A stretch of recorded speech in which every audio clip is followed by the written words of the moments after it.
Thanks for joining us, everybody. Today we have our special guests, Becky Robertson and Amanda Finley. They are both COVID long haulers. They got COVID all the way back in 2020. Uh, they had healthy, vibrant lives before that. COVID hit them and it has greatly affected their lives. So welcome today, Becky and Amanda. Thank you for having us. Yeah, thank you. All Good to right, see you. good to see you guys too. It's very Um, good to see you, Becky. It's been forever, I know. And Yeah, we used to do this all the time back in right? 2020. Yeah. um, well, I want to hear you guys' stories. Becky, let's start with you. What was your life like before COVID? Uh, I had a life uh, before I was wife and mother, very active soccer mom. And so I would volunteer at school every day, substitute teacher. Life was vibrant. And I got hit by a semi truck when I was with my daughter and had severe brain damage. And it took surgery after surgery, screws in my neck, rebuilding my spine, and going to cognitive therapy. That was kind of where I was rounding out and getting my life back together because I didn't even know my name. And at cognitive therapy, things are going well. My surgeon said, listen, there's a virus going around. I want you to be extra careful. And I hadn't heard anything about it. And he's like, just wear a mask wherever you go. Just be safe because you can't afford to get sick.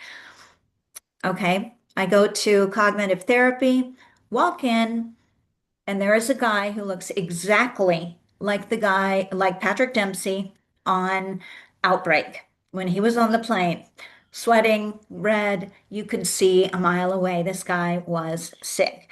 And I, I didn't know much then. I mean, it was, June of 2020. So there was very limited information that we had. So sitting across from him, and I had to be there, breathing nonstop. I was wearing a surgical. I do believe that if I were wearing an N95, that it would have protected me. I really do. But, hindsight is what it is. Um, I came home that day and I knew. I knew. I knew nothing about viral load. I didn't even know what that meant. But I came home and I said, you guys need to stay away from me. I just have a feeling. Woke up the next morning and it felt like my head was in a vice. It was the worst headache. I couldn't even imagine what people go through with a migraine because it was worse. I mean, it was awful. And we didn't have treatments. Well, we still don't really have treatments, but saw my doctor.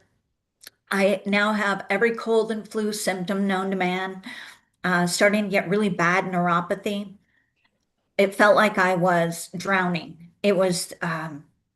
I still have a lot of PTSD from it, and maybe that's why I don't talk about it a lot, uh, because that feeling of just you can't breathe. I mean, you're literally underwater trying to get to the top, trying to get some air, and the fear of going to the hospital because you knew anybody who goes to the hospital is getting vented and probably not coming out. So, uh, obviously, I mean, there's a culmination of things that are just scary. Well, a couple days in, my daughter gets it and she starts showing symptoms. And I don't think this is as common anymore, but the first variant caused this insane insomnia. And I know you know what I'm talking about, Amanda. Mhm. It was crazy. Xanax, Ambien, nothing would put us to sleep an entire week. We were awake, wide awake, dealing with all of these symptoms. It was the most wild, out of control. You know how you can sometimes um, you can control a lot about your body. Make yourself hot when you're cold, etc. Oh no, there was no body regulation whatsoever, none. I mean, it was just hot, cold. The one thing that was really consistent that I had to this is one thing I don't think enough people know. 60% of all kids don't exhibit a fever. I didn't exhibit a fever, so they didn't take me as seriously. And I wish that they would talk about that more. Um, but without a fever, they they really kind of sloughed me off, and I started developing a rash, a rash like you have never seen in your lifetime. I put it online now just to show people that it's possible. Sorry, let me get it. We're talking ulcers all over my legs, my arms, my face, open wounds everywhere. Went to the doctors. They didn't know what it was. One doctor actually accused me of doing it to myself. And I have him on recording even because it was unbelievable. So yeah, he was dead set on, I saw the paperwork and it said neurotic excoriations. Well, I may not know doctor speak, but I knew what that meant. Right. So I had to deal with that on my own, bought all kinds of expensive creams and whatnot. Um, Eventually it started to heal a little bit, but it took maybe a year. And I threw away all my bikinis, all my cute little dresses, and kind of had to come to terms with the fact that I'm not ever going to show my legs in public again. I can't show my arms, and the sun started hurting really bad, just burning if I went outside. Well, my marriage wasn't fantastic, but it was good enough. And it takes a toll. It takes a toll on spouses. We were talking about this last night. Some people are not meant to be caregivers. They just aren't. It's not in their nature. It doesn't come natural to them. And quite honestly, I couldn't hate him for it because it's a lot of work and it's around the clock and it's scary when I stop breathing in the middle of the night. And it's difficult when I lash out because I can't control my emotions. There was no rhyme or reason for my behavior, my emotions, anything. And he couldn't deal with it. It was really too much. And I get it. Well, my daughter sustained a lot of really serious injuries by the virus. I promised her that I would not talk about that today. But that was very difficult, and I saw that she wasn't getting better. I wasn't getting better. So I start being loud on Facebook, really loud. And I'm looking at all the research nonstop, 24 hours a day, just hoping I'm going to find something. Now, I have no medical background. I'm certainly not qualified to do the research I was doing. I had no idea how to read a medical study. But nonetheless, 24 hours a day, research, and it starts helping my brain. That was the only thing. And I had gone through a lot of cognitive rehab. Obviously, I never went back. That seriously was the best thing I could have ever done for my brain. The critical thinking skills, putting it all together, trying to figure out what was going on, making sense of things, uh, joining groups. But that was actually one of the latter things I did. I didn't realize that Survivor Corps, that doesn't tell you that it's long COVID. And so when you're searching for it, it didn't come up. You, Amanda, did. Um, and thank God, because there was no sense of community, nowhere to go. And I certainly didn't have other parents. That was a tough one because parents were not acknowledging.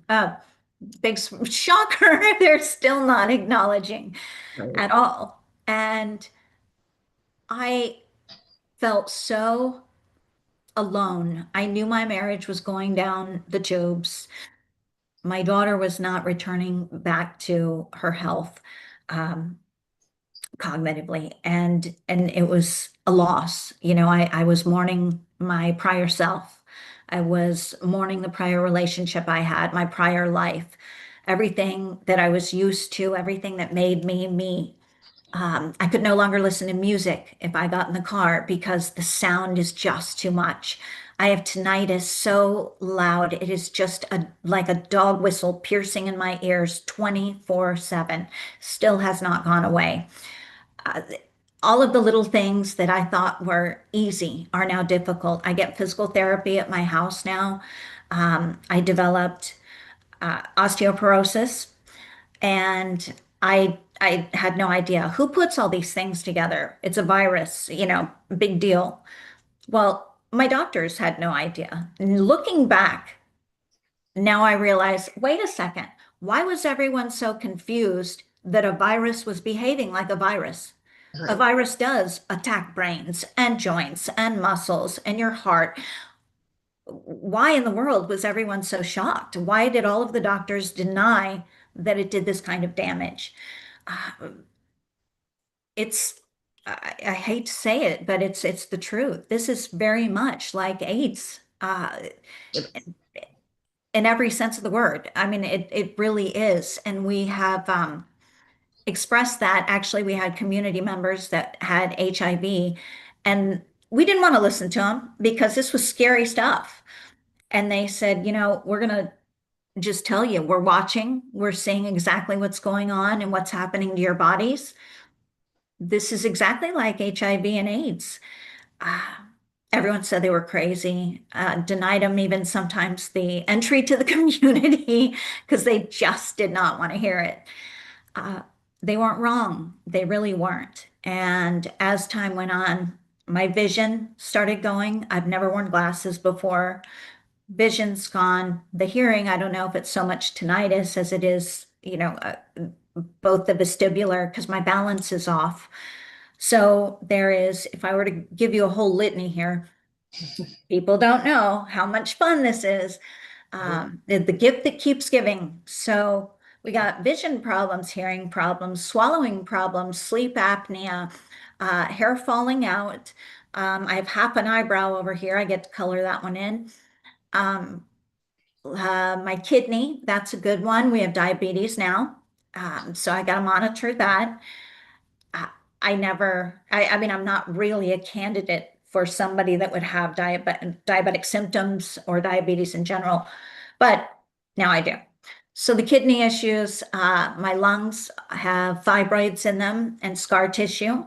I go to the emergency room probably every 6 months with some form of pneumonia, and they're pretty good about isolation, making sure that I'm away from everybody. And I hear horror stories from other people, so I'm just lucky. They put me by myself. Still not taking measures. It's very weird that we're still in the same place we were 6 years ago, even maybe even worse. So, and I'm sorry, I don't want to belabor it, but No, I appreciate all of that. That's, oh my gosh, that's such good context.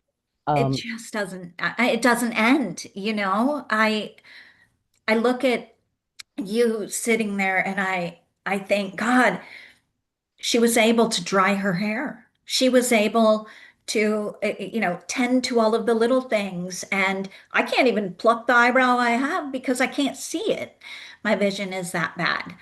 oh my God. And, I can't get, I'm looking at, I'm like, wow, I can't get groceries. Can't remember the last time I bought that. Oh, flowers, those are nice.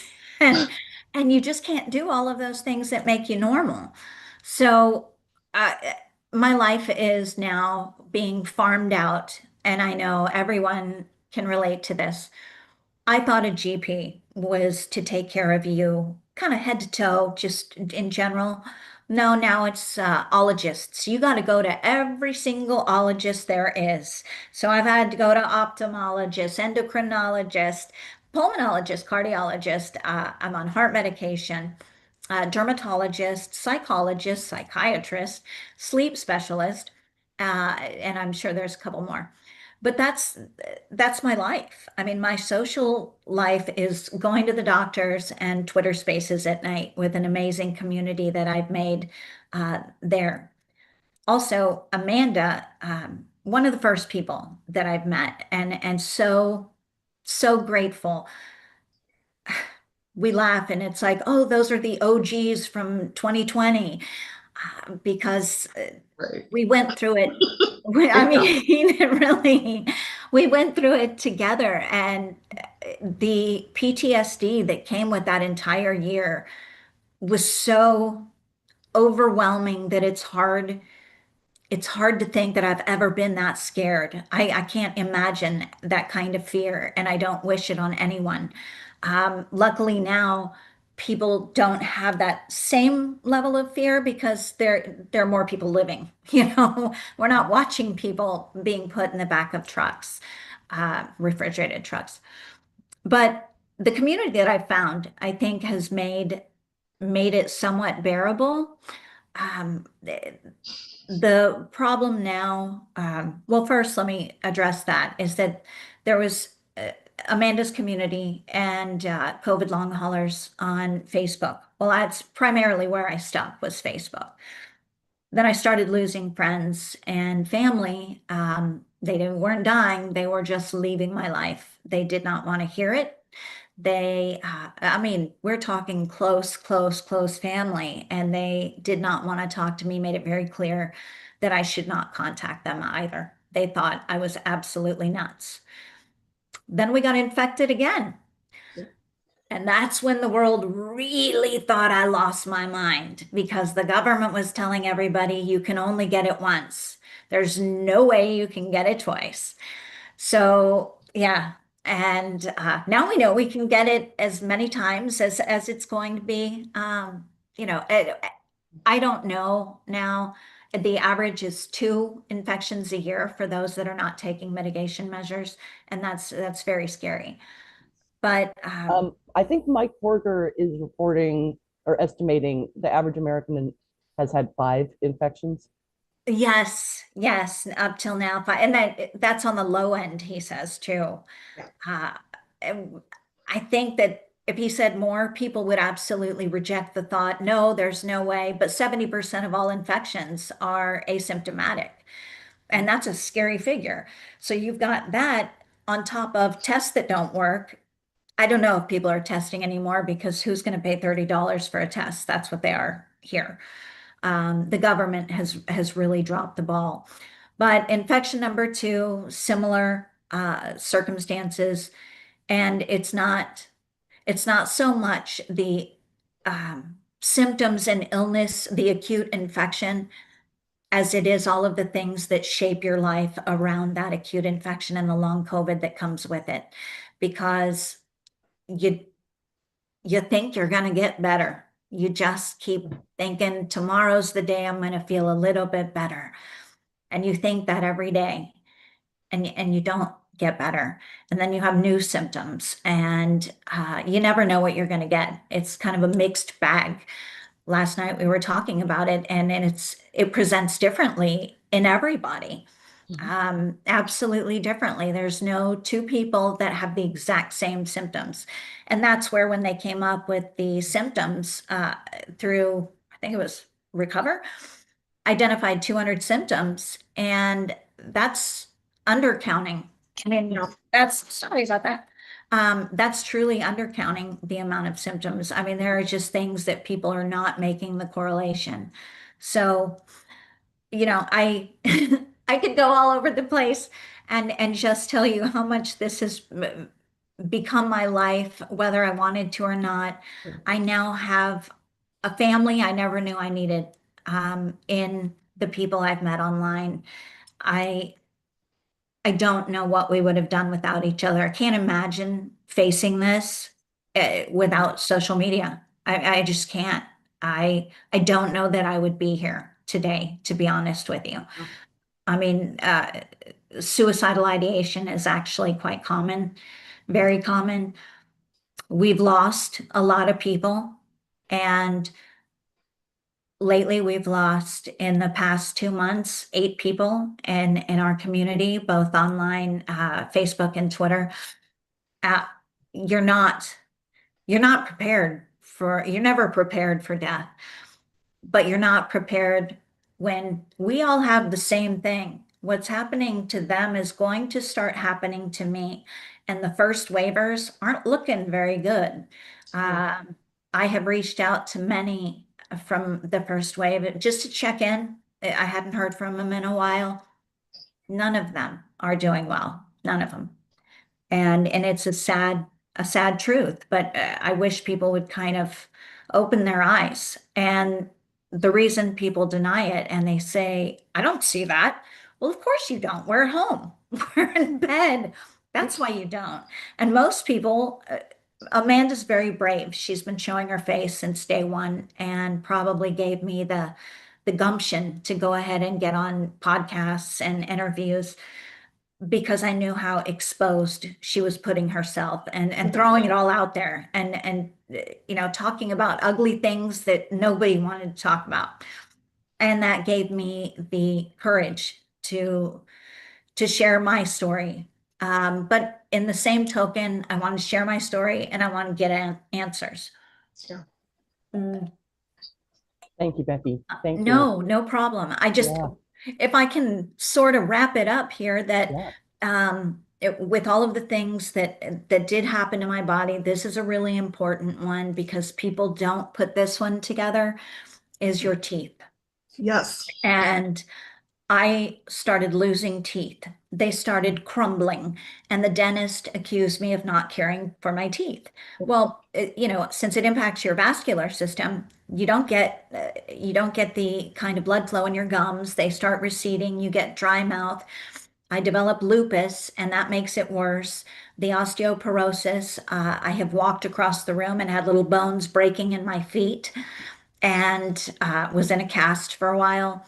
But people just don't take these things into consideration. This is a body that affects you head to toe. It doesn't miss out on anything. Your fingernails, um, it's it's, I can't imagine anything more horrible, to be honest with you. I just can't. I would rather get hit by a semi truck 4 or 5 times than go through this again. But thank you, Amanda, and thank you to the community because that's our lifeline. It really is our lifeline. Yeah, Absolutely. Oh my gosh, Becky, thank you for sharing your story. It sounds devastating. I I cannot tell you how much I hope we get some answers or treatments. Um, thank you. Amanda, I want to go to you and I want to hear about what your life was like before you got COVID. It was spicy. It was interesting. It was never dull. I live in Kansas City, Missouri. I've been here for about 12, 13 years now. I came from St. Louis, where I was an archaeologist, and I sang opera with St. Louis Symphony and with Union Avenue Opera. And the archaeology stuff has taken me all over the world. I did a project in Fiji in 2009. We were there all summer. No electricity, no running water, just amazing island bliss. Um, and then for whatever reason, I just wound up in Kansas City in 2012. And I ran into someone I'd grown up with. We went to college together. That's Sam's dad. And I was just kind of doing the mom thing for a long time. I was doing some archaeology, but archaeology isn't really a regular job. It's not like a 9 to 5, 40-hour a week thing. It's a gig job. So I had to do something to fill that other time. And I was doing mostly grocery delivery and food delivery with Postmates. And I was frankly pretty miserable. I'd been trying to find other employment for quite some time, but I just got into this rut with gig work and I hated it. I absolutely hated it. Really, the only two things in my life that were good going into COVID were my kid. I love my Sam, and I used the food delivery as sort of a homeless outreach. I would stay out on weekends. I didn't have Sam. I'd be out till like 3, 4 in the morning. And if they were too high or too drunk to come to the door and get their food, at the time there was a timer. And if they weren't there within, by the time that time was up, you could do whatever with the food. So I drive on down and I see someone on the corner and I roll down the window. Hey, you eat today, Larry? He's like, no. Well, you're eating now. You want some socks too? And it was just this thing. Like I knew where to find people. And it was actually on February 29th. It was a beautiful day. This was 2020. A friend of mine and I, she had just come through the prison system. She was getting out. She wanted to do something, and I was like, well, let's put together some bags, and we'll go pass them out to the homeless. We'll just drive around town. We'll just pass them out, like socks, bottled water, baby wipes, all the stuff. And that was we spent like 2 or 3 hours doing that. Sam was with us. He was in the back seat. I drove a minivan at the time, and I had all these supplies in the back. He was quiet. No 7-year-old is going to be that quiet all day long in the back of a car. You know how 7-year-olds are. They're, oh, I want to go home. I want to do that. I want quiet. And I thought, okay, something's wrong. When we got back home, I asked him, do you want to stay home tomorrow, buddy? He said, yeah. And he just looked like a wilted flower. You know, he coughed maybe every now and then, but I didn't think anything of it. A week later, I spent my last night out doing food deliveries, and I there was this one spot that I passed it like 2 or 3 times, and I thought, I don't think that's a pile of trash bags there. I think that's a person. And I just had this gut feeling like late at night, I want to go home. I'm really tired. I just want to go home. But I had to go back and check on this person. So I did. I pulled out, and it's actually kind of it was a few blocks down from where I ended up living later on. So I pulled up and I was like, hey, did you eat today? And the trash bag said no. And I was like, okay, it is a person. And I remember telling her name was Cindy. She asked me, and I asked, is there anything else you need? She's like, well, do you have a size 11 pair of women's boots? I actually did have a size 11 pair of women's boots in the back of my car. And I remember telling her, hey, Cindy, we're almost through with the winter. We're almost there. It's going to be okay. You've got this. And I went back home. And the next morning when I woke up, I wasn't feeling so hot. It was a Friday. Normally on Friday, I was going to be out really late at night, but something was off. And I knew something was off. So I went home by about 5 o'clock, crawled into bed. And that weekend was one of the, until this past December, it was the sickest I'd ever been. I just could not move for a few days. And I knew on Monday, man, I need help, but I was just too sick to crawl out of bed. So on Tuesday, and I didn't have insurance at the time. On Tuesday, I called down to a clinic, a community clinic, and I said, hey, I think I've got this going on. And they were like, oh, just come in. And I was like, no, that's actually a terrible idea. We need to figure something out. I'm not going to just come in. And no, just come in. Okay. So I went, and the waiting room was just packed. And of course, people are sick and coughing. And I had to ask for a mask, like, please give me something. And I just remember trying to make myself as small as I possibly could next to the door, so I wasn't like crossing over a ton of people. And the doctor somebody has to graduate last from medical school, and I'm pretty sure she was it. But she was like, well, you haven't been to China, have you? And I was like, obviously not. But she sent me down for an x-ray at another facility where I infected God knows how many other people. They did an x-ray. I came back with ground glass opacities, and I was like, oh, yep. So I went home, closed the door, and I didn't come back out for 4 months. The guy downstairs from me was older. He had COPD, and I thought, man, I cannot get it. This will kill him. This will kill him if I get it. I'm not coming out. I don't know when I'm not contagious. And they said, well, once your symptoms go away after 2 weeks, they did stop. And the cough was horrendous. I've never had a cough like it hurt.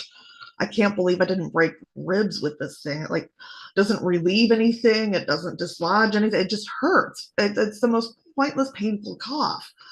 And it just went on and on for months. And the first clue I had, and I thought, I have asthma. I grew up with asthma. I can handle not breathing. Like, been there, done that. And my doctor was fantastic all the way through. He knew I needed help, but I didn't have insurance. So we would do online visits, we would do email, we would do phone, anything but having me come in. And I was his first patient who had COVID. And he's a great doctor. He's also been great with long COVID. Any of my long hauler friends here in Kansas City, when they're looking, I just send them up to him, and he's fabulous. But a couple months in, I'm like, I'm just being medically weird again. Like I lost all of my hair after my son was born, went through the ropes of trying to figure out what was going on and how we, what can we do about it? Never found anything. And I thought, well, I'm just being a medical weirdo again. And then I heard from my best friend who said, yeah, my sister is still sick. And I was like, oh, wild. And then another friend said, yeah, I've got someone down here in Alabama. She's still sick too. You should start one of your groups because that's how I address all of life's problems with the Facebook group and Google Docs. And I was like, yeah, sure, I'll do that. And I had every intention of doing that, but I fell asleep for like a month, which is, I would sit down and just be out. And I've got this video that Sam took. He's doing this video of me, and I'm like crashed out on the couch. And you have to understand, I've had sleep issues all of my life. I don't just spontaneously fall asleep. So for me to be sleeping, like the minute I would sit down, I'd be out. And Sam's here with this video camera, like, Mom, are you okay? And I'm like, yeah, buddy, I'm fine. You know, eyes are closed. Yeah, buddy, I'm fine. I'm great. How are you? And I'm very much not fine. And I developed rashes, like Becky was talking, I developed rashes all over. Um, and I noticed a really odd rash around the ring finger in my right hand. I thought, well, that's weird. I always wore my great grandmother's wedding ring on that finger. So I moved it to the other hand. And then that hand developed the rash. And I noticed I was having the same thing with earrings too. So I haven't worn earrings in 6 years. And I developed this allergy to my grandmother's wedding ring. And I realized something is really weird. It wasn't, and it took like 2 months for this to appear. And I did eventually go ahead and start the Facebook group after I slept for a month. And that was June 2020.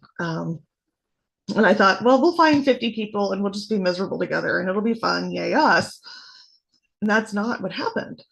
One of the first things we did was we created a symptom list, and it was, don't worry about causation, correlation.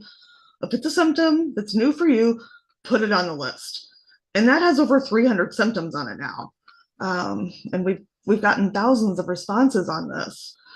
And one of my weirdo friends here in Kansas City, Emily, I love Emily. She was the first person to say, yeah, my teeth are chipping. I'm like, ha ha, Emily, you're being weird again. Put it on the list. Like 300 people said, yeah, me too. And I was like, okay, so that's a thing. And I'm really glad we started that list because it was one of these things that, like, we're seeing patterns more quickly when we organize things like that. But it wound up at like 2 weeks in, I had this flood of people come in from the United Kingdom, and I was like, what's going on? Oh, we saw you on TV. There's this morning show in the UK called This Morning. We saw you on there. And I was like, no, I am a fat, bald single mom who hasn't worn pants in 4 months in Kansas City. I'm pretty sure I was not on anyone's TV. So I went and looked, and sure enough, there was my group on TV in the United Kingdom. And I'm like, okay. And then by about August, we had maybe like 5,000 people in the group. I think Ed Young slipped in at some point. I don't know how he found me, and he started linking to the group pretty early on. But Science Friday came calling, and I was just like, oh my God, what? Local news started calling. I had started working as a contact tracer for the health department here in KC. And it was just like, okay, sure. Well, yeah, I guess we'll do this. And I was just trying to be really loud. I was talking with Jamie Seltzer about this a while back. Like, you spend all this time yelling and screaming, hey, we need your attention on this. And then when they actually start looking, you think, oh God, they're looking at me. What do I say now? I didn't think anybody would actually look. But it just became this, I don't know, this group has become my village. Like, this is my family. These are the people who really get it. And we don't really have too many problems in it because they, a lot of the times they're just sort of self-policing, like, hey, we don't talk to each other like that in this group. Take a hike. It's not okay. Like, you want to stick around? Cool, be nice. This is a support group. It's not WWE, where we just don't do that. Okay. And I tried to pick moderators who are good at working with people, preferably people who have some kind of medical background or research background. And Becky is one of them. Thank you, Becky. And it just, I don't know. I actually got COVID again. I lost my home July 31st that year. It wasn't an eviction. They just decided they weren't going to renew the lease. you can't fight that. Like that you can't make them sign a lease. So I wound up living in a friend's basement, and they weren't really taking precautions. So I got COVID again from them in October 2020, and it was terrifying. I remember looking at my pulse ox a few times, and my oxygen level was down in the 70s and the 60s, and I'm like, oh my god, I still have no insurance. If I go to the ER, I don't know what else I'm going to pick up. They're not going to do anything anyway. Okay. And that headache that Becky was talking about, it was so, the second time was so horrendous. I could feel this headache in my sleep. Like it just felt like something was pounding into the back of my head, drilling out my left eye. And I still get those headaches sometimes. And a lot of us, and I've had a lot of people report like a similar headache. It's only on one side and it comes out the eyeball. It just feels like someone's jousting through your head. It hurts. I tried, and I finally got on Medicaid. So in about November, when I developed some tachycardia, and it was, I look back on it now, I'm like, 150s, why did I go to the ER? Come on, that's only in the 150s, people. But I did. I went to the ER. My doctor was like, oh, well, you just need to go to the ER. It's a Friday. And I'm like, come on. You're sending me to the ER, pal. So I went. And at this point, I'd started making TikTok videos, and everyone's like, hey, make a TikTok in the ER. And I'm like, okay, I'll make a TikTok in the ER. But I think the thing that made the biggest difference for me on that first go into the ER, I knew the nurse. When I got there, the nurse was like, oh, you're Sam's mom. I said, yeah. She's like, yeah, I'm so-and-so's mom. Her daughter was in my kid's kindergarten class. I think because of that connection, she listened to me. And because she listened to me, the ER doctor listened to me too. And he was like, man, I know something's going on, but I can't figure out what it is. I told him, that's pretty common with us, but thanks for looking. At least you did gaslight me. At least you believed me. And that really means a lot. Oh yeah, I'm sure that made a huge difference. It did. Like It did. who can count on that, right? Though, like Yeah. that was just luck that you It was, yeah. Somebody who you had that connection with.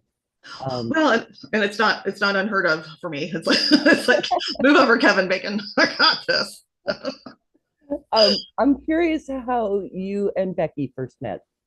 I don't even remember. I know it was in the group, but I don't know. I don't remember how we first met other than the group.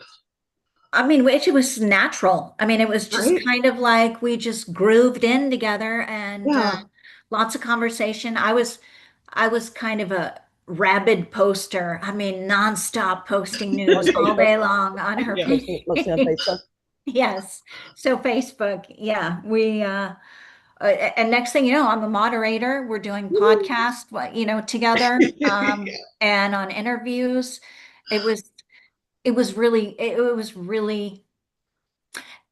great to have somebody who was so brave. Not, I mean, who wants to come out and share all of this with Right. everybody? It's some of it's humiliating, It is. Yeah. and we were two peas in a pod. It really worked We out were. well together. Well, we Yeah. had fun with it at times too, like on Yeah. Twitter when when we used to hang out with all so on Twitter there are a bunch of satire accounts, different COVID variants, and he and I got involved in that. And I made all these accounts for other not non-COVID bugs, things like Ebola, RSV, Nipah. Deepa, yeah. Yeah, and I would get people who are really struggling with depression. Hey, come here. You're going to be Nipah virus, okay? And we're going to have some fun. And we would just we would just goof off on Twitter, like Yeah. giving this. It was both public education and satire, and it was an outlet for people who were really struggling with this depression that comes with long COVID. Like Deepa, her first tweet out was, "Hi, I'm the better bat virus." I just died laughing. Funny. Like, yes, you get it. You're good at those. No, I remember, I mean, you had asked me right up front to be a Yeah. moderator, and that made it was therapy for me. Right? It I is. mean, my therapist said if ever you're depressed, help somebody. Yep. And that was the best form of therapy ever. My Yeah. pain became a healing mechanism for others. Yeah. So yeah, I mean yeah, it's made me who I am now, and how I've merged into the community and how I advocate. So Well, and 2020 felt like it was just confusion and us like screaming, hey, you need to listen to us, screaming for recognition, and we got that. And then 2021 hit, and that was, I lost the first person in my group in September 2020, and I feel awful. Like I don't remember this person's name. I've tried searching my group many, many times looking for the post where her friend came in and said, hey, we lost her. Um, and we did a documentary with RT America that came out in January 2021. And I told the documentarian then, we've already lost someone, and I'm so scared about it. And I didn't know this person well, but I'm scared that the next person is going to be someone I love dearly, and it was. And that was one of the hardest things I've ever had to go through. It was just really traumatic. Oh, Meredith is here. Let's get her in. But yeah, Delta. I grew up in the Ozarks. Joplin, Missouri is, it's my hometown. They had, wow, Delta just swept through Joplin and all of Southwest Missouri. It was pretty bad, so bad that the guy who grew up down the street from me, we have very different political beliefs, but even he said, I've seen what this can do. Everybody here knows someone who's died. Everybody knows someone on a vent right now. I went and got the vaccine, and I was like, wow. It was sobering. Joplin was actually the first city or the first municipality in the state of Missouri to reach 50% vaccinated. They just got walloped. And I lost several friends during that time period. My childhood best friend lost both of her parents. Her mom was my soccer coach. Her dad was super nice guy. They both went during the Delta variant. But at this point, I still was living in this friend's basement. They were still not taking it seriously, and it got to the point where I was just I've had it. I got out and went to another friend's house where it was just as bad, and I finally just said, forget it. I'm done with people breathing my air. I'm done living like this, and I don't have anywhere else to go. I went to the tent, and I lived up at Weston Bend State Park in a tent. Kind of moved around a little bit there. You could camp only so many days there. And I didn't say why I was there at first. The campground manager, I've been camping there for like 30 years. The campground manager at the time, his name was Art, great guy. He's a Vietnam vet, really, really, really deaf, unless he's wearing his hearing aids. But he knew me, I knew him. I didn't tell him. He was just like, you're here an awful lot these days. And I'm like, yep, sure am. Love it here, Art. And he finally started putting two and two together. He was like, oh. And I would go up to the bathhouse every night and charge my laptop and my phone. It was a really rough time. And I remember taking off my shoes at one point one night just to kind of, it just felt good having like sitting down on the cool cement, taking off my shoes and doing my thing on my computer and on my phone. And I looked at my shoes and I was like, dear God, these things were torn all to hell. This little pair of yellow shoes, and they were just beaten up. They really didn't stay at my feet anymore. I couldn't walk in them because they would fall off my feet. And I took a picture of those shoes, and I thought, if I make it out of this, I'm framing these damn shoes. And I ended up losing literally everything, including the shoes. But I still have that picture, and I did print out that picture, and I framed it just as sort of a reminder of, this is I don't know if you can see this. Sam drew this for me, and down at the bottom, he was like, "Mom, those are your shoes," and I lost it. I lost it, but it was during that time period, like 2021. There was a guy in our community. His name was Jake. Nicest guy. He just wanted to go fishing and be with his fiance and just live a happy life. He loved helping people. He never really had much himself, but he was always the first and the most generous to give. but he got really, really sick. They were homeless. They were living in and out of their car. He was down outside Houston in Vidor, Texas, on the other side of Beaumont.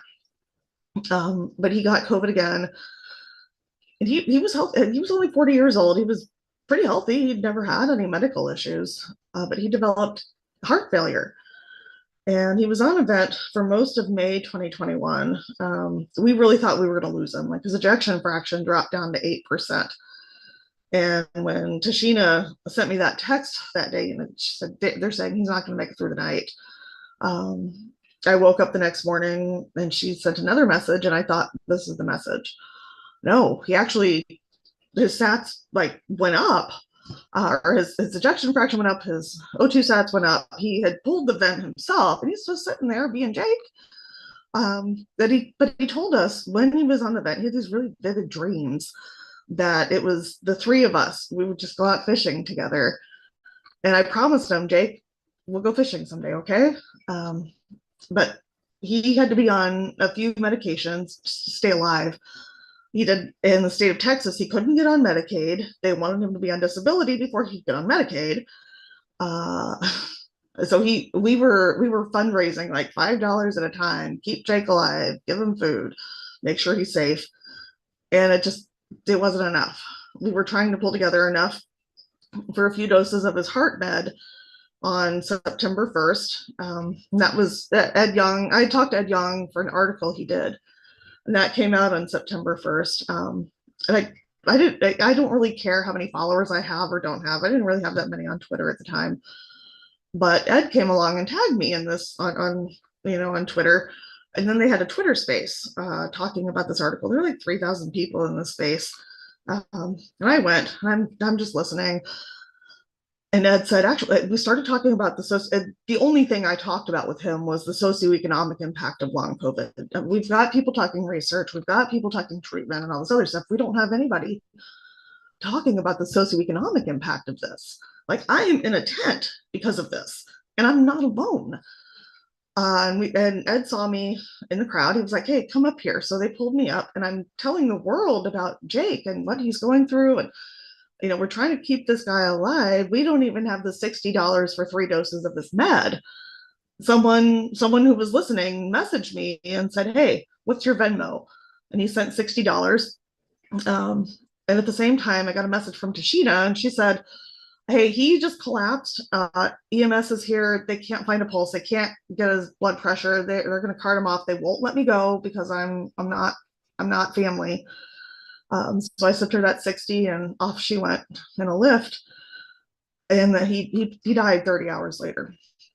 It was really horrendous.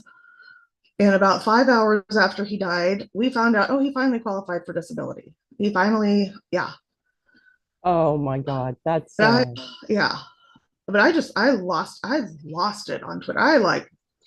And I didn't leave like little nice typed messages. I left over 700 video messages all over Twitter, just screaming at the world, like, he is dead and he should not be. He's dead and you did nothing.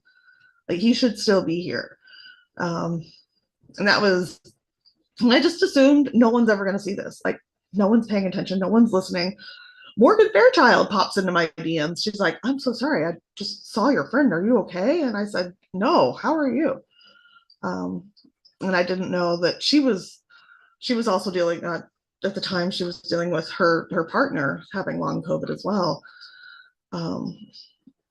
So it really, I don't care if I made a big fool of myself. Like, if it helps someone, it helps someone. But it was a really hard time. I think you doing that probably reached so many more people than you could know. I wasn't really paying attention to long COVID at the time, but I think if I had been and I saw 700 messages from somebody, that would have woken me up. Obviously somebody feels incredibly strongly about this and wants the world to know. Yeah. So thank you for doing that, Amanda. I want to just touch on briefly, you were homeless, and I expect that many folks with long COVID have similar situations. Yeah, quite a few. What was really terrible at the time, I was told even by our own community, oh, people don't die from long COVID, but he just did. He just did. Don't sit there and dance on his grave. He is dead. That's Do you not think cool. that shocked people? It did. Yeah. Mhm. Yeah. They even said that I made him up, that he never Yeah. existed. Oh, yeah. It was so Yeah. bad. Yeah. Wow. Yeah. Yeah. And we could thank Elizabeth Yuko at Rolling Stone for coming along and actually getting the story out. That was had I tried for months to, find a journalist in Houston or somewhere, please get coverage on his story. He's not okay. I don't want this happening to someone else. And it wasn't until Rolling Stone came along, like, hey, like no one would laugh harder than Jake to know that, hey, buddy, you're a Rolling Stone. And how did Elizabeth Duco find out about this? She saw that I was very loud. She was doing an article on homelessness and long COVID, and she was like, "Well, you seem like a good place to start." I'm like, "Pretty much." And at first, I told her, my story's been told. Jake's story hasn't been told though, and Froglet, her story hasn't been told. You need to talk to them. Really need to talk to them. I mean, and I don't know who says no to Rolling Stone, but Huh. but Elizabeth has since become a very good friend. If I need to wrap my head around something really big, I talk to Elizabeth, who also Indeed, has long COVID. indeed. Um, I wanted to ask about all the various doctors that both of you have had to uh, Mm. have had to visit and make use of. Right. Um, I don't remember I all I of them. understand that at least at the beginning, a lot of doctors were brushing it off, Yeah. were Well, saying they you still don't do. look it up, it's in your head. You're still getting that? Oh yeah. Oh yeah. Yeah. Yeah. Oh, yeah. Absolutely. And everybody's got a different approach. It's amazing how little they know.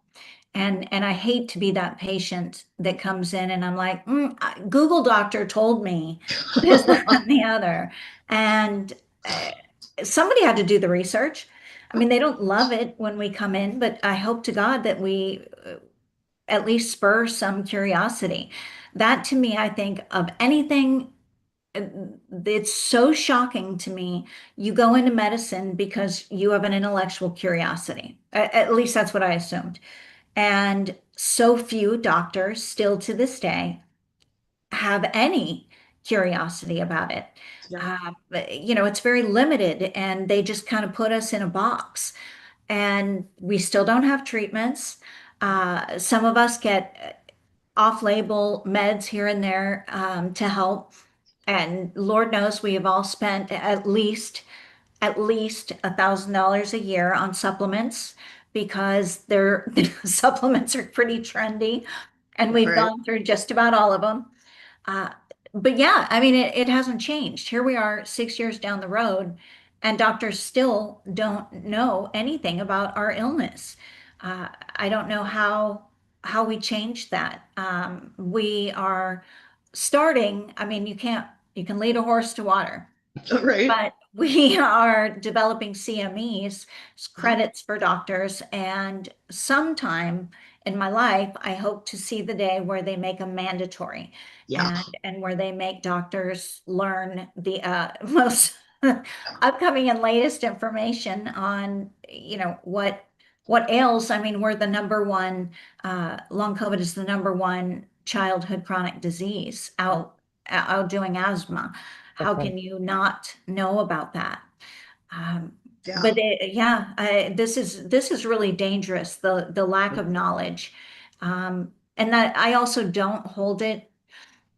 There's a lot of anger I think that we carried in the very beginning, uh, because we were liars, didn't know what we were talking about, embellishing, hypochondriacs. Mhm. Um, it was brutal. It was What? really brutal. Being gaslit from family, friends, doctors. Yeah, I don't think we gaslit each other. I think we all, none of us doubted one another's severity. Yeah.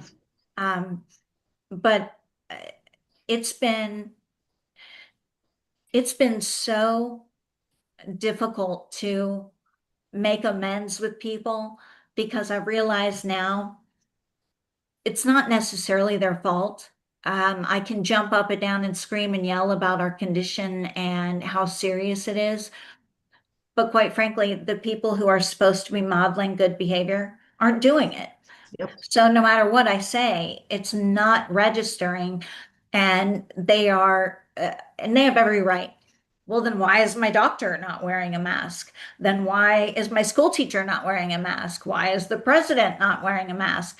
At least with the president and political figures, I could say, well, they've revamped their whole air conditioning unit, they've upgraded, they test. But I have no excuse for teachers, none, and hospital settings. Oh my God. That what? I mean, how can you even understand germ theory? Right? And I mean, Well, when I was in the hospital back in December, I had to put a sign. One of the nurses put a sign on my door: "Do not come in here without a mask." The worst offenders were the respiratory therapists. yep. Wow. That's And I was in ironic. for Oh my viral God. and bacterial pneumonia. And I'm like, what are you, get out? I chew them out every time. You get out. You do not come back in here without a mask.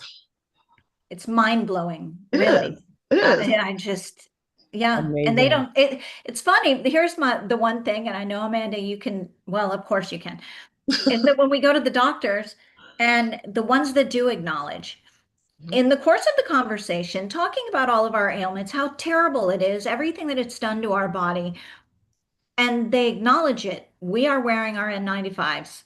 Yep. But they're not. And they'll say, oh, yeah, I saw patients today with long COVID symptoms, and I thought of you. And I had Not 3 enough. patients test positive yesterday. And it's, where is the disconnect? What's going on?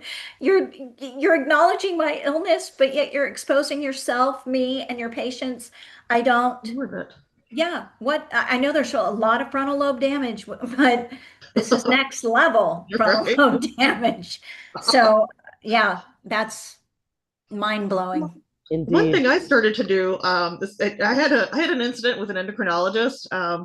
I need to go back and see cardiology, but I keep having to fire my cardiologist. Like the first one I saw actually said, he had the nerve to say, well, I think you just need to work on your anxiety. And I was like, excuse you, we're going to talk about this. I don't want to hear that word out of your mouth again. And I sent a very professional and polite note saying that's not appropriate. Don't do this to anybody else.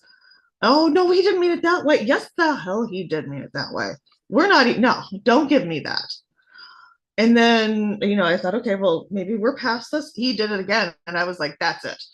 So I called another guy who's a friend. They're in the same practice. There are like 60 cardiologists in this practice. And I said, hey, I need to know who the most meticulous note taker is in your organization. Like who's going to listen? Who's going to write all these details down? He said, Dr. So-and-so. I said, okay. So I saw Dr. So-and-so and I told him, hey, look, pal, I'm not asking you to treat me. I'm not asking you to figure out what's going on. What I am asking you to do is I want you to go back to my echocardiogram. All these things that are mentioned up here that you think are not a big deal, you need to move them down to the impressions because no one's reading it in the body of the report. Well, no, don't give me that. You move it down there. It needs to be down here where everyone's going to see it. These are changes. These are different. I know they don't seem like they're a big deal, but we're seeing this pattern across people with long COVID. And if you're not paying attention, we're never going to get anywhere. And I still have yet to find a good cardiologist. The endocrinologist inspired me to go even a step further. He was a really good doctor, but he kept talking over me. I was like, okay, number one, stop. But he kept saying, well, we don't have the data. And I was like, look, pal, we are the data. It's your job to collect this data, and we're going to help pool it together. Well, and he just kept pushing back. And I said, okay, stop talking over me. We're going to agree to disagree. You're going to run these tests. And after that, we got along great. But I had someone who was driving me to my appointments at that point, and she was just over there on her laptop typing away. She's like, I knew my girl had it. Oh, that's fantastic. But I want to open this up to questions. Oh no, actually, I hadn't gotten to the bulk. Like I went home and I started making advocacy cards, and it's got a QR code on it. And the first one I made was for endocrinology. We don't have the data. Well, actually, we do. Here, scan this. There's a whole literature review that links on this QR code. Oh, I love that. I love that so much.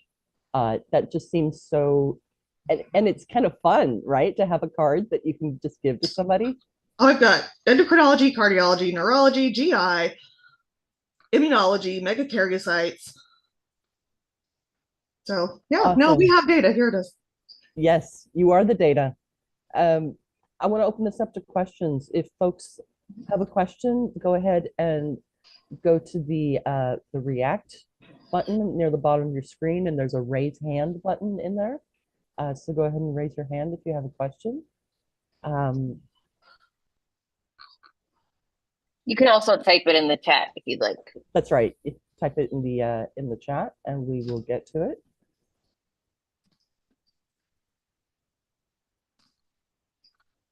Um, so I want to just touch briefly, and I'll caveat this that we are not medical providers and we are not advising on any treatments, but I am curious about what kinds of treatments both of you have pursued and if any of them have helped you. I don't really I haven't chased treatments because I went through this when I lost my hair. Like I know it's going to take time and I don't have the money to try everything. Like I just don't. There are a few things that I have tried. Mostly because someone else, like someone I trust said, "Hey, you know, you're having problems with this, you should try that." Um, but I take armodafinil, which helps me stay kind of alert. Otherwise, I will just sleep. I mean I will sleep and sleep and sleep. I also take NAC and creatine, and that kind of helps with like I start after I got sick this summer. I started having that brain fog, that cognitive stuff creeping back in, and I felt like I was losing myself, and I can't. So I tried that, and that seemed to help that. Um, but I can't do beta blockers. Tried that for the tachycard. My heart rate is just 100 now. It just always is. And if I get an adrenaline dump, it'll shoot up to over 200, and that's a problem. But and I'm on a blood pressure medication. I've always had low blood pressure all my life. It's not low anymore. Becky, how Yeah. about you? Oh gosh. Wow, I'm the exact opposite of Amanda. I've been chasing treatment since day one. In fact, and I have to share this because this is how desperate we got in the very beginning, when there's a big controversy, hydrochloroquine, ivermectin, this, that, and the other. Can't say I didn't try both. Nothing really moved the needle. I figured, well, I'm not in the grave, so that's good. And I just was hedging my bets. Well, as time has gone along, and I had gotten COVID January of last year, it was so bad that I had to sign all of my paperwork as far as the end of life paperwork. My doctor was looking for end of life care for me, and I could barely speak. It was really hard for my daughter, obviously. And at that point, my husband had left, my house caught fire, we were in temporary housing, and I was dying. And my doctor was not, ran out of answers. We were kind of treating things as they came. So beta blockers and blood pressure medication, cholesterol medication. And we were just kind of throwing everything we could at it.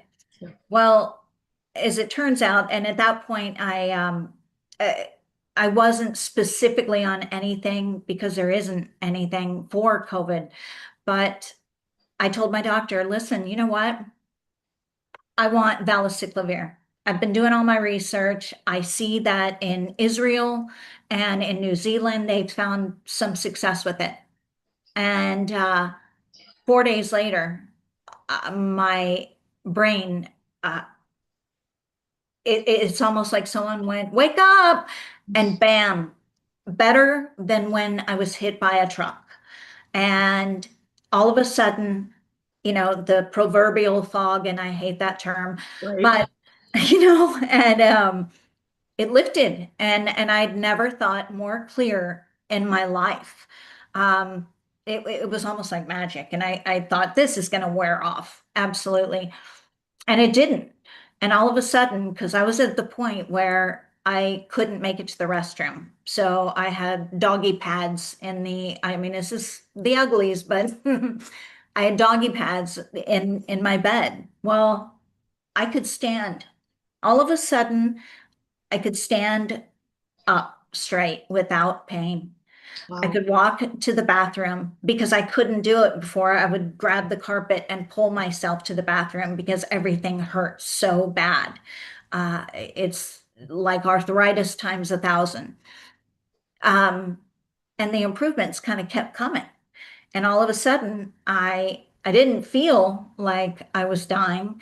Um, I mean, you couldn't have reversed all of the damage that has been done to my organs and my body, so I knew I was still fighting with that. But knowing how well I was doing, my doctor, she was surprised. I mean, she was shocked. And she's like, well, maybe it's you had herpes. And I'm like, or maybe it's actually an antiviral that works. Maybe it's something that helps. Um, so we went from there. She was reluctant. As some of my cohorts were starting to take Truvada and low dose naltrexone. And I was already developing all of my issues with glucose. So metformin, which is a cheap drug, doesn't hurt you. She put me on metformin, kind of cajoled her into giving me low dose naltrexone. Uh, very expensive med, but I did see a lot of difference in it because all of the inflammation in your brain, if you had ADHD, it's 10 times worse now. I mean, I can say this across the board, never met somebody that was not true. And the low dose naltrexone kind of takes the edge off a little bit. And it was meant for people who are coming off of drugs. So it does serve a purpose. Are any of these things end all be all cures? No. But in culmination, you know, I believe, I truly, in my heart of hearts, and I used to not tell everybody this because I felt like it was irresponsible. But I think that at this point, I'm feeling very confident. Had I been treated early enough, that I would be fine. I truly 100% had they cut this off at the pass immediately and started treating it right away. And I'm not saying it's going to be the same treatment for everybody. It's not. It's going to be exactly like the patients in the HIV community said that it's a cocktail of medications, and that's what you're going to have to do with every patient. Is figure out what it is they need. And valacyclovir had a horrible effect on one of my friends. And then I'm starting to see it all over the place. Now, that's just one med. I've seen a lot of others that are very successful. And it could be the pairing. Everybody's genetics are different. Our metabolism is different. So it might take a whole different level of med than one might think because the valacyclovir started to wear off. And I told the doctor, double it. She was reluctant. And I said, you know what? Let's look at it this way. Because I wanted to start taking Truvada and a couple other things. And she was not willing to do it. And I said, what is the worst thing that can happen? And I'm like, you know, death, I'm going to die. Well, I'm dying anyways. So what do you have to lose? It's not like I'm going to sue you. I'm going to be dead. So what, don't you want to be on the cusp of something that could be, you know, life changing, that you could make a name for yourself in medicine? She was a young doctor. And I'm like, I'll make you famous. And I'm like, I will do whatever it takes. And I'm like, you give me something that off label and you try, I'll exploit the living daylights out of you. You will be you will be the doctor on the cover of every medical journal. And she did. She did. I got very lucky. Most doctors will not do that. So I'm on a buffet of about 28 medications, and it's a very expensive existence. But I'm here, and I would have never in 1,000 years thought that I would be right here. Um, Never, never. I really thought that I would never see Amanda again. I mean, to be honest with you, I didn't think that I would ever see her face again. And here we are. So Yeah, it just makes all the difference. It's amazing how strong you are. When you think that you've lost everything, you Right. think you've lost all hope, you realize that, you know what, I'm a hell of a lot stronger than I thought I was. And yeah, I just would say don't give up to anybody. Don't give up. Right. You don't need hope. Like, and I hate it when people, No, oh, hang on to hope. Yeah. How about yeah, you take a hike and get out of here? Because I am giving up on hope. I'm not giving up entirely on life. I'm still going to keep going, but take that hope right over there and no, go away. yeah. They mean well. I know Yeah, people mean well, but they do. And it's just like, you're not helping. yeah, Yeah, yeah, If you really want to help, just be with me. Like, right. yeah. don't try to fix me. Don't try, just be with me. Yeah. Amanda, the Facebook group now has 17,000 Oh, people. yep. Um, is there anything that surprised you about like what people reported or just how the Facebook group evolved? I think I just, I wasn't expecting more than 50 people. Mhm. Like, where'd you come from? Um, no, I think all of it, like this whole experience has been, wow, I didn't expect any of this. But after the documentary came out, when it went live on YouTube, my DMs started blowing up. At first, it was like all of Cuba in my DMs. I'm like, why is Cuba DMing me? What's the latest scam? I don't know what's going. And my Spanish isn't all that great. But one guy took a picture of his TV, and I was on his TV, and I realized, oh Wow. God, these are all people with long COVID who saw the documentary. Oh my God. So I pulled someone from my group who speaks, who's a native Spanish speaker, Milton. I was like, Milton, come here, I have a job for you. You're gonna talk to these people, okay?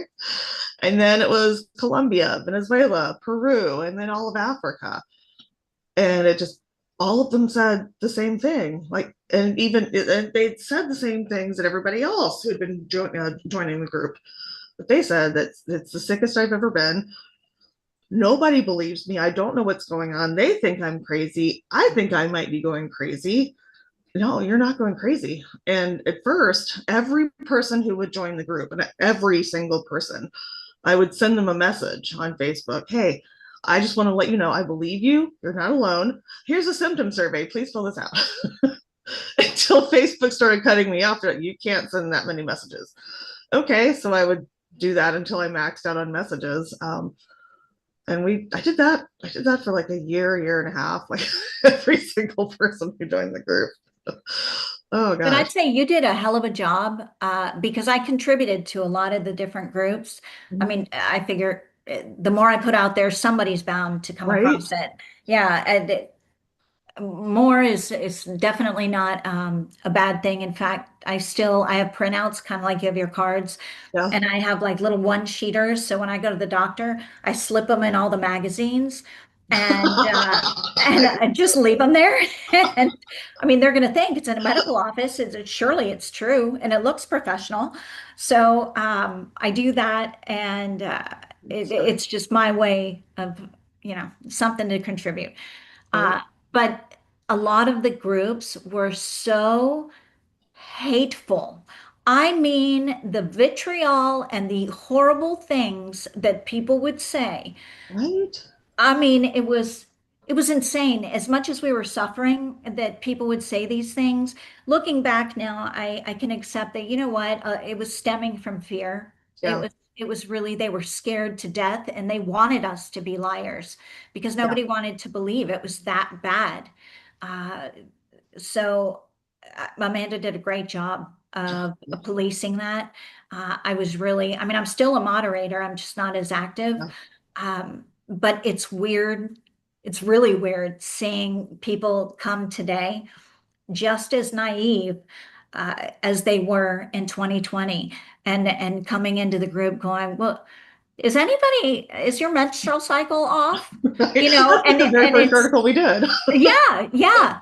And and I have to kind of giggle because I know where they're coming from. I know how lost they are. And now all of the people who couldn't stand all of the news that I posted and had shut me out have come in my DMs, the ones who are the most obnoxious and rude, and really hateful, they are now all in my DMs. Yeah. And I have Oh, that's ironic. osteoporosis. My daughter's being tested for lupus, blah, blah, blah. I mean, nonstop. It's hard. I can't keep up with it, really. I can't. Yeah. So I was not expecting to hear that. Wow. Is that similar experience for you, Amanda? Oh yeah. Oh yeah. I mean, my DMs blow up all day, every day. It's often I see a lot of friends who are still resistant to being told long COVID. And it's like, well, dude, did you have this problem before COVID? Did this start after you got COVID? And well, it started like a month or two after. Yeah, I know. That's exactly what happens. And it's not, and people think that long COVID is just one diagnosis. It's an umbrella term. It doesn't, they think, well, but they said I have this. Yeah, I know. That's part of long COVID. Here is a list of over 300 things that are under the umbrella of long COVID. Had you not had COVID, you would not have this issue right now. And that's really hard to get across sometimes. Even within the long COVID community, they're like, well, they gave me this diagnosis, so it's not long COVID. Let's back this up here, Jenny. Hold on. Long COVID is causing this. It's kind of embracing all of this stuff. that's the biggest But problem right there. You yeah, nailed it, Amanda, is that is our biggest problem it is. is the diagnoses. Is that we need, not only do we need doctors to learn how to identify, diagnose, and treat long COVID, but they're coming from a reference. We have a lot of people, this is really the biggest problem in our community, is ME versus LC. Yeah, And all of these people who have been told that they have ME then don't, they resist the diagnosis of LC, because why would yeah, their doctor lie to them? And from the doctor's perspective, they don't know anything about LC. So they're looking at a box of symptoms and they're checking off, okay, she fits this, she fits that, lots of fatigue, and they misdiagnose them with ME. And it happens every day, all day, and people are confused. They have no idea whether or not they have MELC. And because most people are not super familiar with ME, they have no reason not to think that. I mean, why would their doctor give them a diagnosis that isn't accurate? So, but it silos everything, and it keeps us from getting funding. It keeps us from getting the kind of recognition we need, because the government, well, the prior government used to allocate each illness, but now they took the money away from HIV. They've taken it away from long COVID, for pretty much, I mean, from cancer. But when we had an administration that actually allocated funding toward the research of these things, we can't merge these things together because they're different, and the pathophysiology is entirely different. yeah, It may present, hey, I have a headache, you have a headache. Okay, well, yours might be because you're getting chemotherapy. Mine might be you don't know. And so until you establish, and we don't have biomarkers to determine, there's not just one test to determine what it is that we have. And we're working on it. It's going to be a little bit slower now because we have no funding. yeah, But yeah, it's such a battle, that it's keeping us from going forward, in our community alone, because I think we have a lot of power in community, a lot. I host spaces 4 nights a week, and we're strong. We're a strong community, but people with other illnesses will penetrate the group. Everybody wants money, and I don't blame them. Everybody does. They want money for their illness. They want it solved. What I think people fail to realize is that because long COVID covers so much, if we find a cure for long COVID, the chances are pretty much hands down, I'm willing to bet my life, we're going to find things that are going to treat all of these other illnesses, POTS, PEM, ME, etc. But we need to find a cure for the root. And I don't I don't know when we're going to get there.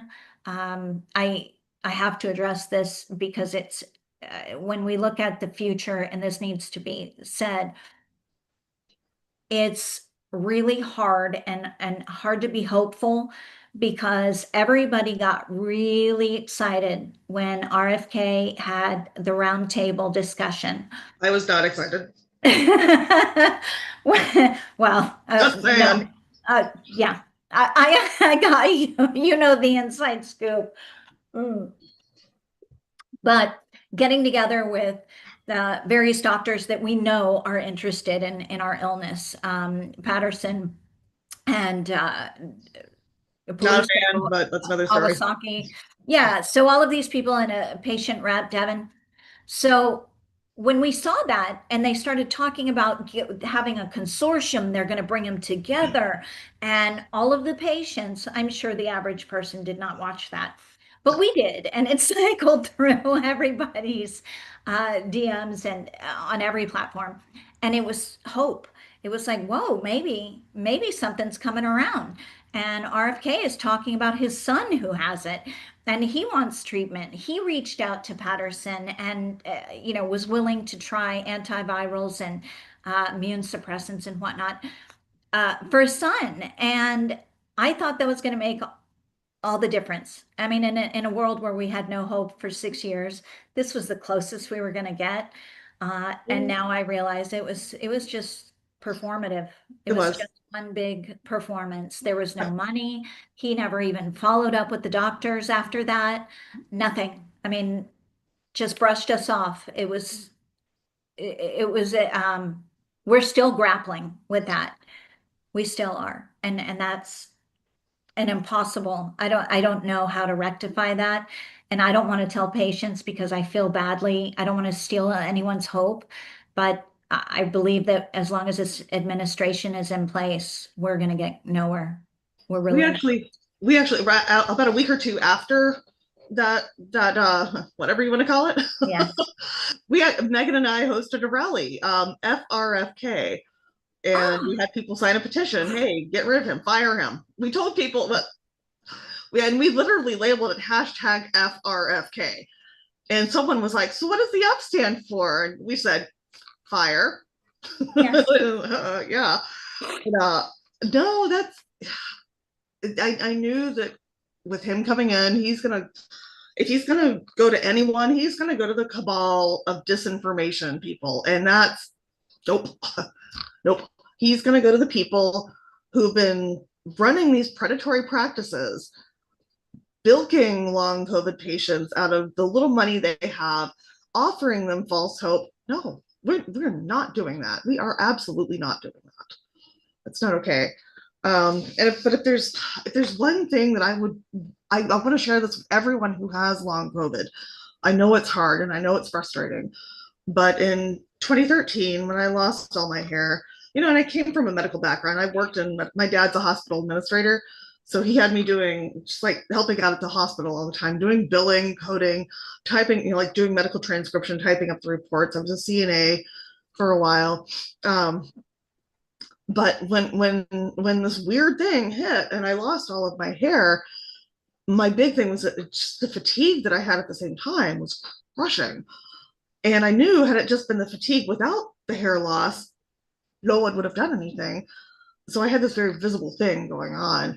And even with that, and I went through every doctor and 2 hospital systems, and I would tell them, okay, we're going to do this, this, this, this. And on top of everything you've already run, we looked and there was nothing. And after about a year and a half of looking, there wasn't anything left to explore.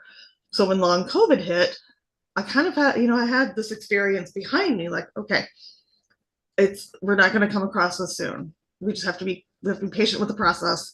It's going to take forever and it's going to suck. It's really going to suck, but we'll get there. In 2022, there was a med that was approved by the FDA.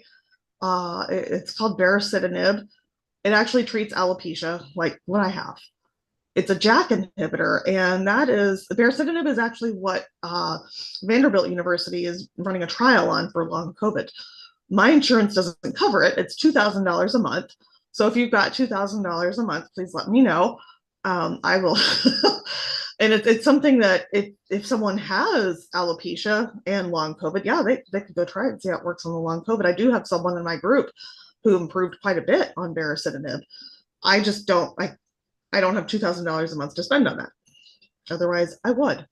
So good things are coming. We Yeah, just have to hang in there. Don't worry about holding on to hope, because that's just sunshine that it doesn't really.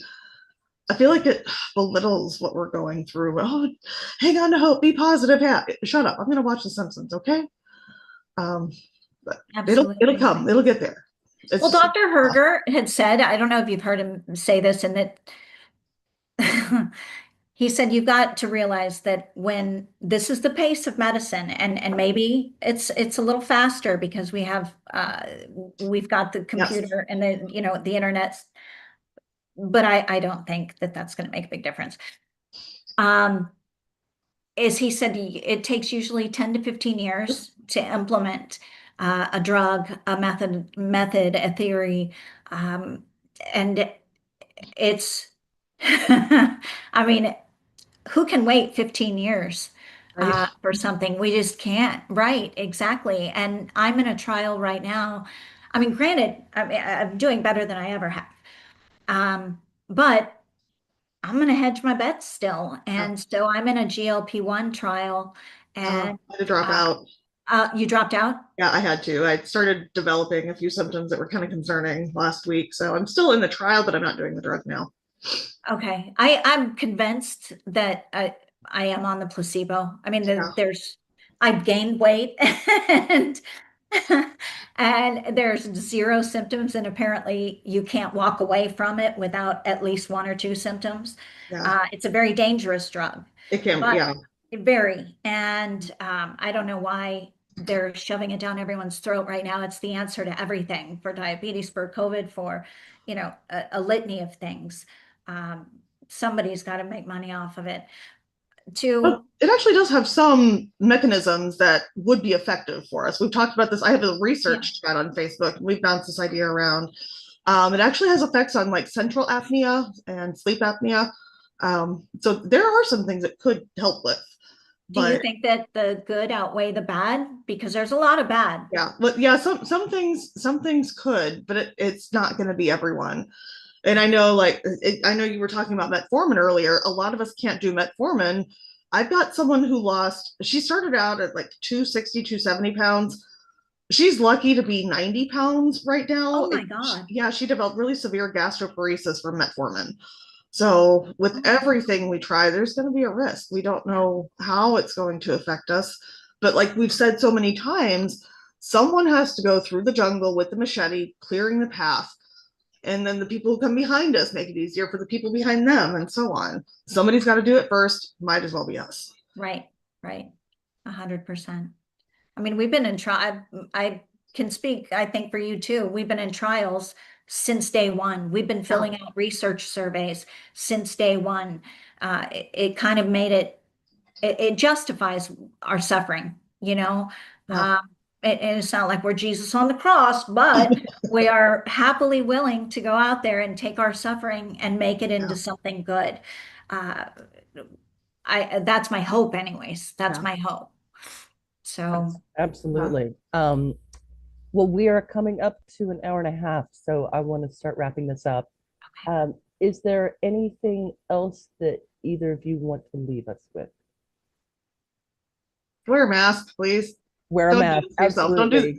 Don't do this to other people. Yeah, the way you prevent long COVID is you prevent Don't get COVID. Don't get COVID. Yeah, don't think that a vaccine is going to make it easier for you. Get the vaccine. Absolutely get the vaccine. But a vaccine isn't going to prevent long COVID. You can be asymptomatic and get long COVID. It can reduce the chances of it. Not really. Not really. I mean, okay. I think that's definitely not a causation. There might be a correlation, but I think that's more because people who get the vaccine are going to be more inclined to take other precautions as well. right, right. Yeah. Absolutely. So vaccination, mask up, especially in crowded indoor spaces. Avoid crowded indoor spaces if you can. Quarantine if you've been around it, like Quarantine if you can. Yeah, if you're sick, stay home. oh, right, yeah, not I mean, like Ventilate if you can. Use air purifiers if you can. Yeah. Yeah, everything people can do to prevent getting COVID. Swiss If cheese I can model, say of one course, thing, absolutely. Yes, you please. have to, the biggest challenge, I mean, we have a lot, is connect the dots. Yeah. Connect the dots. If you have anybody, and I'm not saying every symptom is related to long COVID, but I mean, there is a strong correlation. Right. At least 300, right? Yes, exactly. But we need people to be vocal about it. Number one, find community. Yeah. That's really important. If you can, get an advocate. I don't know quite where to find one, but an advocate who can help you through this. It makes all the difference in the world. You need somebody who's been there before you will save you so much grief and frustration. Uh, Obviously, don't give up, but advocate, research, stay on top of the science if you can. I know it bores the heck out of people, but it gives you the competitive edge and it does give you hope. So, but find community, please. That's why we're here right now is because we went seeking community.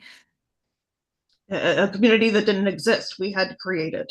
Right, Yeah, right. you sure did. You sure did. And oh my gosh, Amanda and Becky, both of you, thank you for starting the group, Amanda.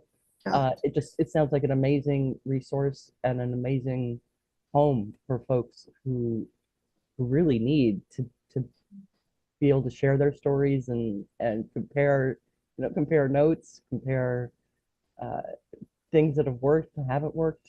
So we have more than just long COVID patients in ours. We have researchers.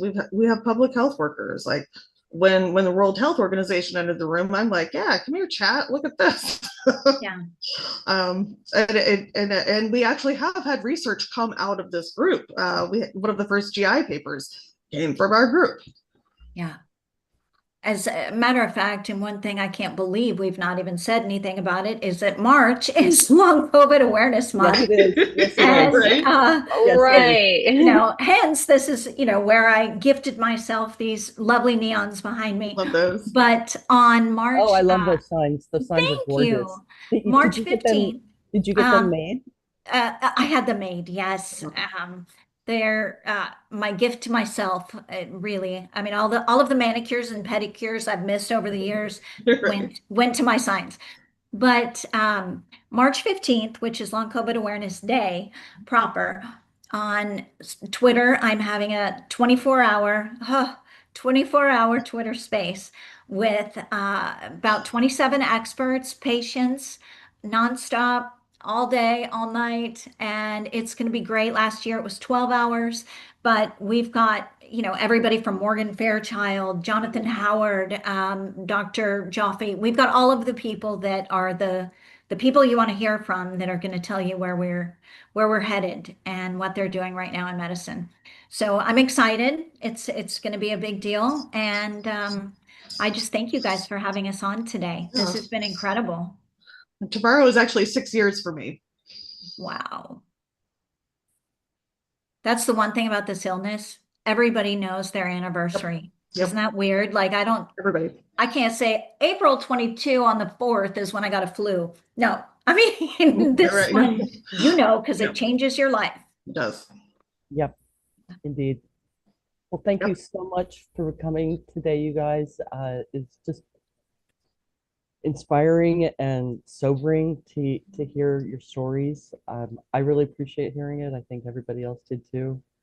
Um, let's keep building that community that is keeping people alive. And yeah, let's keep talking and let's stay in touch. Definitely. Thank you. And thanks for all of the hard work you do in the community. Yeah. All right. Well, thank you so much. Really appreciate it. All right, I will go ahead and